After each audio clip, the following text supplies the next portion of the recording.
want to first off let you all know about some things that are going on that the PTO purchased for us. All of our teachers over the next week will be getting several different technologies that they'll be able to use in the classroom with your kids. The first is called Brain Pop. You may have heard of it before, but it is a really cool program that really uses cartoon and animation to teach various skills, but it even goes deeper than that.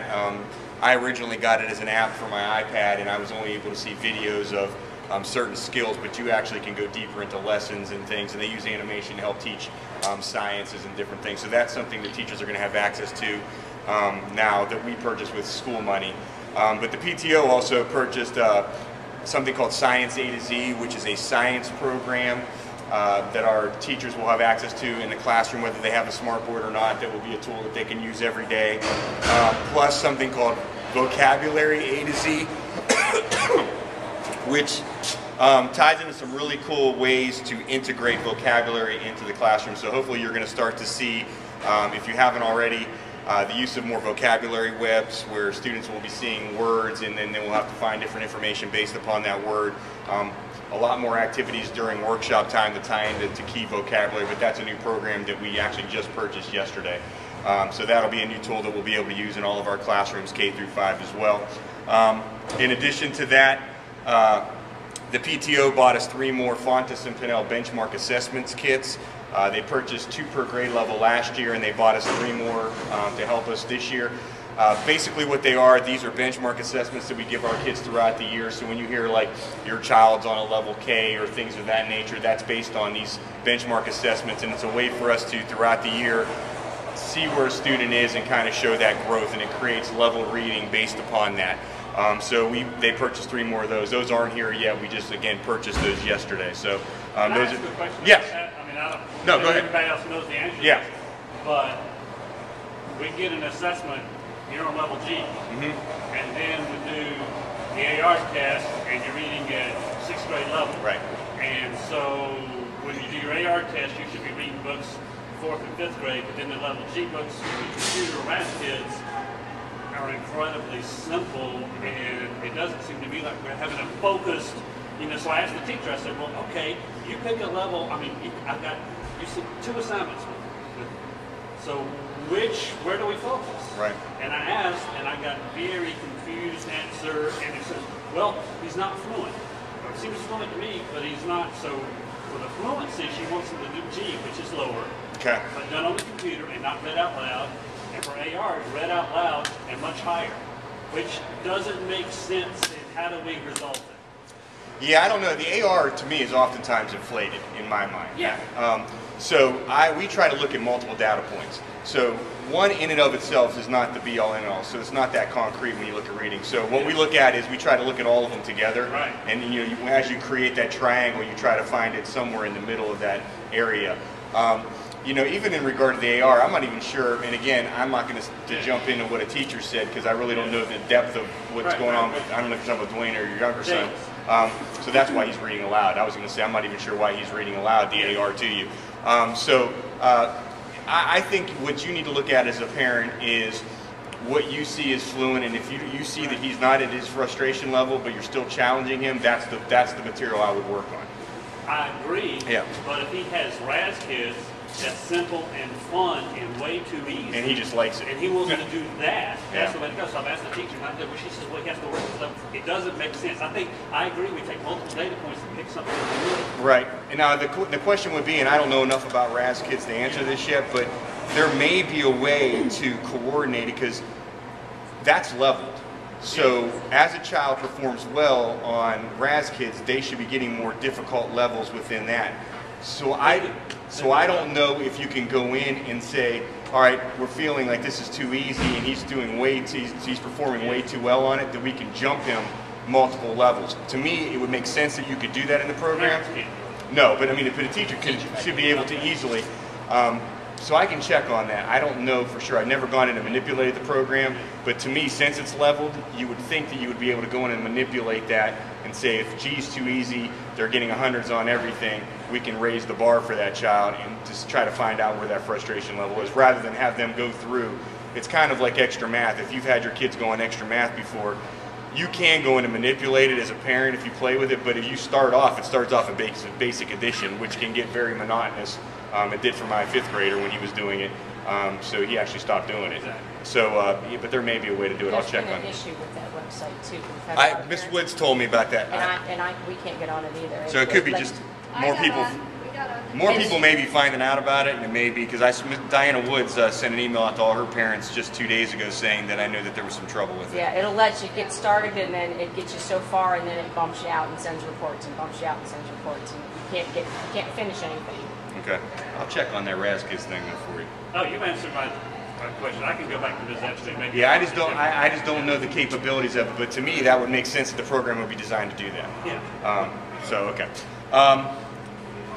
Other things in regard to things going on, we just sent Jill Thompson and Brittany Nicastro. Jill is our math science facilitator, and Brittany is one of our new kindergarten teachers at the school. They just recently went to a science conference for STEM leadership. So that's some stuff that they're bringing back. So obviously you're trying to integrate more science into what we're doing every single day across the whole school. So hopefully you're seeing more of that, not just in 5th grade where it's a tested subject, but you should be seeing it in all subject areas and in all grade levels. We had a jump rope assembly this week that actually was really cool. It was tied into the American Heart Association Jump Rope for Heart. It was a group of students from an elementary school in another county. They were called the Bell Pup Pounders. They were 3rd, 4th, 5th, and 6th graders mainly, and they did a really good job of jump roping, and I think it got the kids really excited, and it was a good activity for our kids, short 45 minutes about healthy, just basically a healthy activity, so I thought that was good, and the kids really seemed to enjoy that. The Jimmy Johnson grant update, our PTO, Miss Bossy and Miss Chuka have really started to progress with that process. They met with the park department this week to try to create some connections with that. They also bumped into some members of the chamber for the Lake Norman, and we were trying to get a meeting set up with them. So we are at the early phases of getting that process rolling. Our PJ day before Christmas break did exceptionally well, and then we had a parent donate an additional $2,300 on top of that. So within a very short period of time, without really doing any fundraising whatsoever, we had almost $5,000. So we're off to a pretty fast start with that, but more solicitations and some different things are going to be coming out very soon in regard to that. Yes, ma'am. Was that the actual first fundraiser to go towards that, or do we have some of the eat out nights and all these other things that are going towards that? That's a good question. One of the things I asked the PTO was not to shift their focus from what they had already designed. So when the PTO came in and they said, okay, we're allotting X amount of dollars for this and X amount of dollars for that, just because we got this grant, I said I didn't want everybody to take their focus away from all these other things we had set up and move it all to Jimmy Johnson. So what we're doing is looking at other ways to do it without impacting the parents all the time. We thought the one as our leadership club came up with the idea for the PJ Day.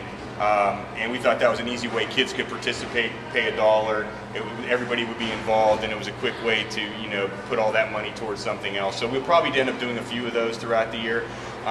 We are looking at taking some money from Boosterthon. We're trying to coordinate that, so some of the Boosterthon funds are going to go toward that, and we're going to make that very clear to parents when we do it. But we're really trying to be cognizant about not asking too much from the parents.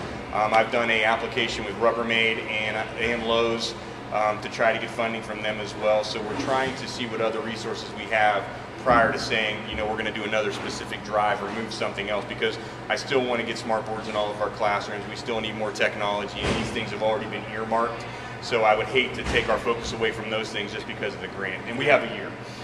So, you know, we're kind of just going to go slowly. So we have something like a thermometer kind of thing? Actually, they made a thermometer, and they just put it up. They just put it up this week. It's right in the main foyer, right by the Parent Center. So we actually just started it. But there'll be a large one. Yeah, as the process goes on, it'll get bigger and more public. So, but we're still such at the infancy of the whole process. But there is one up there right now. So we're excited about where that's heading. Some other date information. January 16th is a holiday. That's the Martin Luther King holiday. There's no school that day. The other confusing day probably at this point is 3 emails were sent out in a period of a day and a half about the January 23rd date. January 23rd is a half day from 7:45 to 10:45. That is for the day that the power went out. no lunch will be served on that day. We will have breakfast for those kids that need it, but because of the time of the event, it would be very, very difficult for us to get lunches to everybody, and I saw based upon the time, we might as well just make parents aware, and we won't serve lunch that day. So we'll have you know, as normal as a day as you possibly can in a 3-hour period of time. I've left it up to grade levels to decide how they're going to do their instructional time. If they had specials during that time, they will continue to have specials during that time. So for instance, first grade has specials, I think first thing in the morning at 8 o'clock, so they will continue to have specials at the normal time. So those kind of things won't change. Grade levels, I gave them the option of either going on a normal schedule or to go to condensed time blocks, whatever they decide they want to do. But I've left that completely up to them. My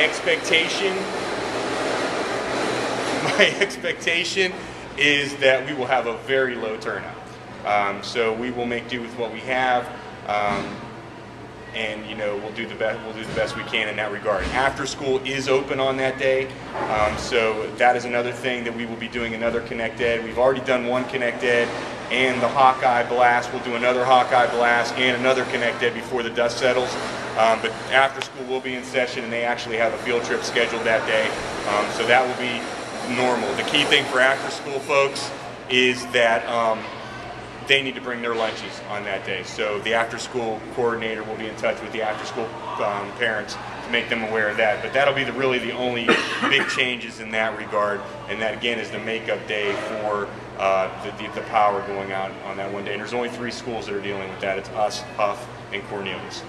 So is there a working snack during that time? Yes, no? I would send a snack anyway.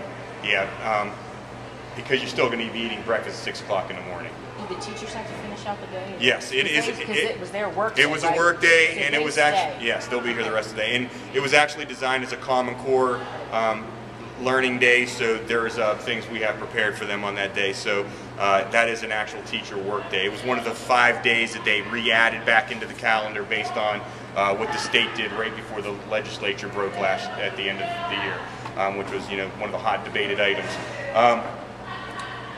The January 24th, the Bailey Band is going to come and perform for our 5th graders as part of the promotion to try to get kids excited about music. As they go into middle school, obviously the music is an opportunity that they can get themselves involved in. So every year the Bailey Band comes and they promote to all the local feeder schools for Bailey. So they will be here to work with our 5th grade on the 24th in the morning. And then February 4th is our father-daughter dance, and that event will be taking place on that Saturday. We do have a new mobile classroom that has been put in this week. It's not ready yet. That will be the final mobile we've been waiting for 4th grade. That will allow Mr. Catchpole, eventually when the mobile is completed and all the things are done, he will go out to that final mobile. That will reopen up the art classroom, and art will no longer have to float. So that will be the final phase of a very arduous process of trying to get everybody all together. That will have all of our 4th grade together except for Miss Woods, but she's right at the end of that hall, so they are actually in proximity, much closer. So that will be, hopefully by the end of the month, that's supposed to be completely finished. And then we can get art back into the art room and get some normalcy. Media went in right before break, and our students have been having media class back in the media center for quite some time.